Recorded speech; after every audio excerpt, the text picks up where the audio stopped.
Hello friends, good morning সবাইকে। দেখতেই পাচ্ছ আমি রেডি হয়ে গেছি। Welcome to my another blog. এখন বাজে ভোর 5টা, তাই এখনই বেরিয়ে পড়বো। এখন না বেরোলে ট্রেনটা মিস করব।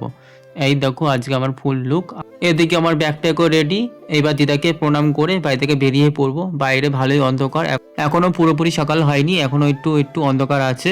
যাই হোক, দিদার সাথে একটু কথা বলছিলাম, কথাবার্তা বলে এবার বেরিয়ে পড়বো আস্তে আস্তে। চলো এবার বেরোনো যাক। আর এদিকে সবাই আমার জন্য স্টেশনে ওয়েট করছিল, জানি না টোটো পাবো কি না। তারপরে রাস্তার দিকে যাচ্ছিলাম, গিয়ে টোটো পেলে খুব ভালো হয়।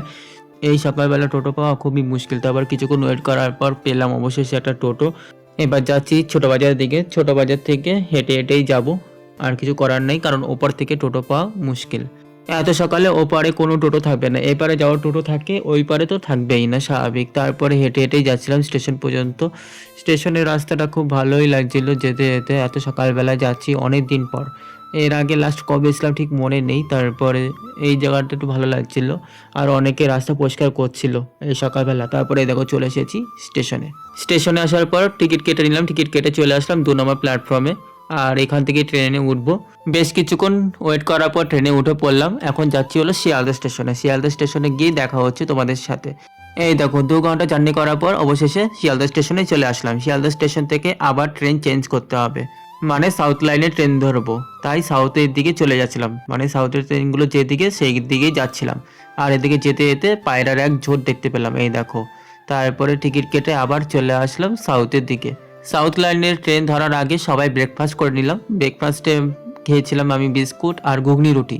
ঘুগনি রুটিটা পরে খেয়েছিলাম, তার আগে খেয়েছিলাম বিস্কুট, আর অনেকে চা খেয়ে নিয়েছিল। তারপরে চলে আসলাম এই প্ল্যাটফর্মে। প্রথমে দেওয়ার কথা ছিল 20 নম্বর প্ল্যাটফর্মে, তারপরে অ্যানাউন্সমেন্ট করলো।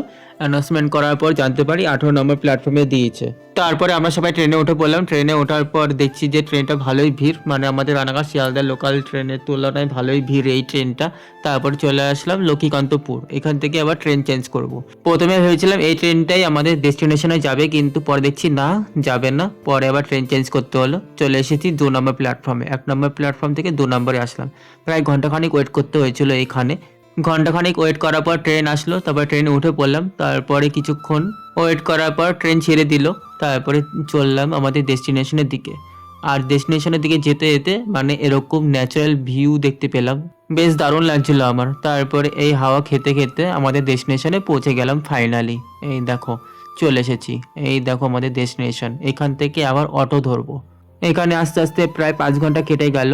1 ঘন্টা আগেই পৌঁছাতাম যদি 1 ঘন্টা স্টেশনে না থাকতে হতো। যাই হোক, চলে এসেছি ফাইনালি। এই দেখো নামখানা স্টেশন। এখান থেকে এবার অটো ধরবো। কিন্তু আমরা অটোতে উঠিনি, আমরা টোটো গাড়িতে উঠেছি। যখন আমরা নামখানা স্টেশন থেকে বাইরে বেরিয়েছি তখনই এখানকার টোটোওয়ালারা ধরেছে আমাদের। ওনারা বলছিল কোথায় যাবেন। আমরা বললাম এইখানে যাব, কত ভাড়া। তারপরে আমরা নির্দিষ্ট একটা ভাড়া বলে তারপরে আমরা উঠে পড়লাম। তারপর যেতে যেতে এই নদীটা দেখতে পেলাম। আমরা যেখানে যাচ্ছিলাম সেখানটা ভালোই দূর। টোটো যেতে যেতে আমার ঘুম পেয়ে যাচ্ছিল, আমি তো টোটোর মধ্যে ঘুমিয়ে পড়েছিলাম। তারপরে এই দেখো চলে এসেছি হোটেলের মধ্যে। এবার হোটেল চেকিং করে তারপরে রুমের মধ্যে চলে এসেছি। চলো এখনকার জন্য রাখছি, দেখা হচ্ছে পরের ব্লগে। আর বলো তোমরা আমরা কোথায় এসেছি।